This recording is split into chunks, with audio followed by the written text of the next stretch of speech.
Scams, rip-offs, bad deals, fees, identity theft, credit reports, telemarketing. Do not call this the real deal.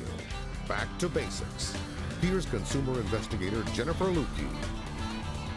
In 9 years of telling your stories, we've noticed some trends. Certain subjects come up over and over, others come with the change of seasons. So together, we're going back to basics to solve problems and get results.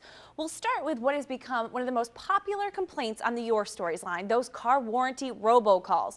You get them at home, on your cell, and at work. The federal government has just started to find and punish the companies responsible, but that doesn't mean you won't still get hounded. Here's the best way to handle them.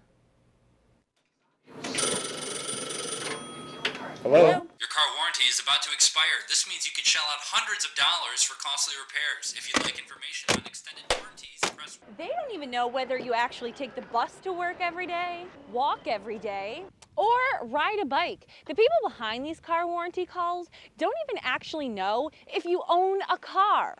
They use random dialers to blast us with messages at home, on our cell, even at work. It doesn't matter if you're on the do not call list, it's still nearly impossible to get them to stop hounding you. But next time you get a call, wait through the automated message and try to get through to a live operator. Get as much information as you can. The company's name, where they're located, what specifically they're selling, who you're speaking with, and then ask to be removed from their calling list. If they refuse, you've got all the ammunition you need to file a complaint against them with the Federal Trade Commission.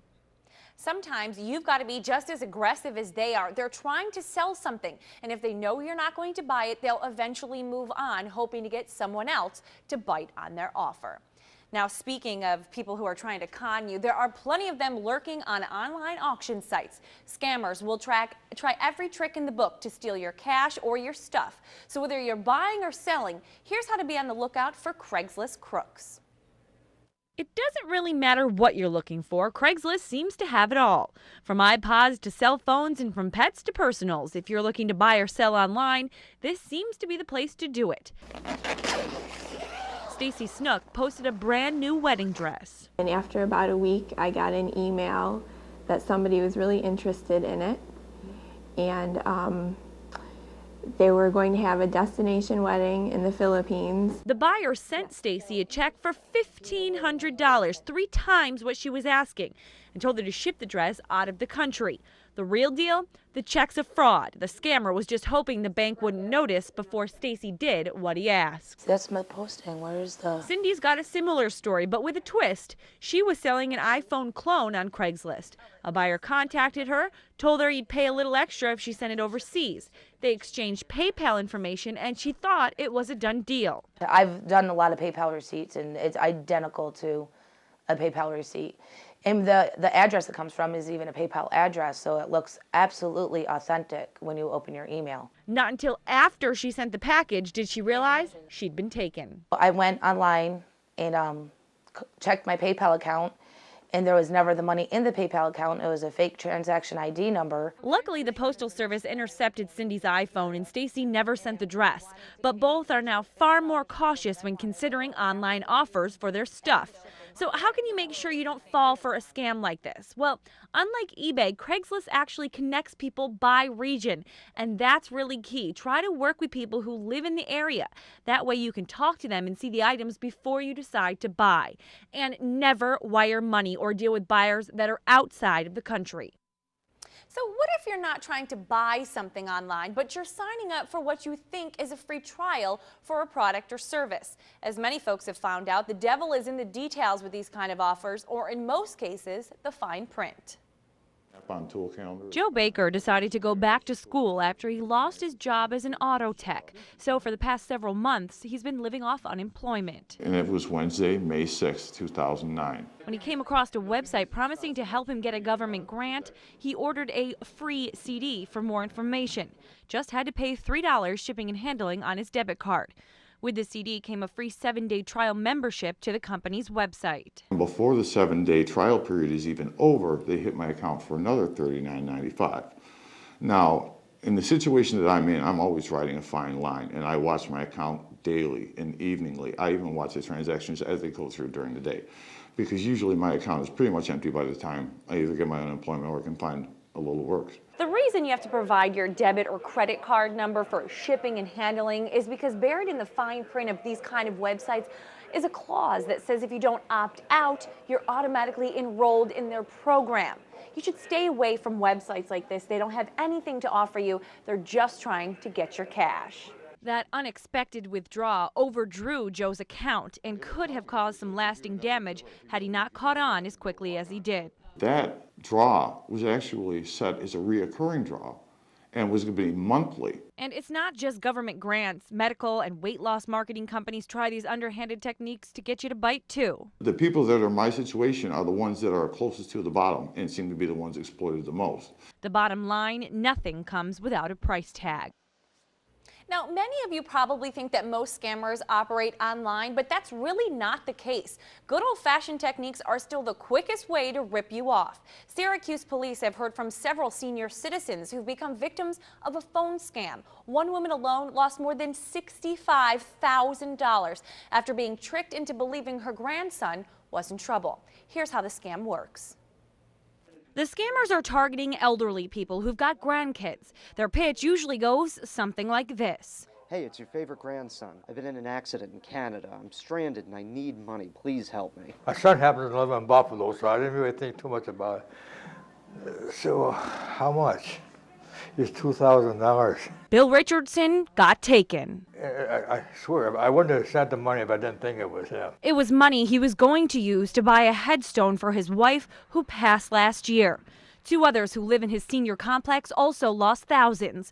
But the biggest victim, an 81-year-old widow who in 14 separate transactions wired more than $65,000 to who she thought was her grandson in Canada. Once it crosses into Canada, there's nothing that we can do for you. The money is gone. There's nothing we can do to have that wire transfer reversed. These particular cases here, we've tracked most of the wire transfers, if not all of them, to Ontario, Canada. And, you know, we could forward the information up to the authorities up in Canada, but, you know, what happens to it from there, you know, we don't think it's followed up on. Bill didn't realize until he had got home later that night and called his son to make sure his son had gotten home okay. Then he found out he was taken. At least half a dozen others in central New York have fallen victim as well. You never want to wire money outside of the country. If you really think a family member is calling and in trouble, call them back directly on a number that you're familiar with and ask them personal questions that a scammer would not be able to answer. Well, we're just getting started here on The Real Deal. Back to basics. Coming up, annoying bill collectors. They call at all hours of the day trying to collect debt that's decades old or that you rightfully do not owe. What can you do to get them to stop? And we've all been there. Your flight is grounded by the airline, you're tired, hungry, and you just want to get home. What are your rights as a passenger? And next, credit card companies are doubling our debt by jacking up our interest rates and lowering limits, even on longtime good customers. What you can do about it after the break. Some Chase Bank cardholders will have to start paying double what they are right now.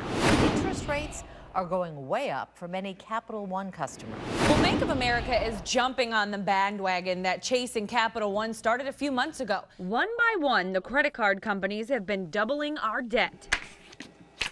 The last finance charge was $13.57. Joe has never been late on a payment and always pays more than the minimum. Still, his interest rate skyrocketed.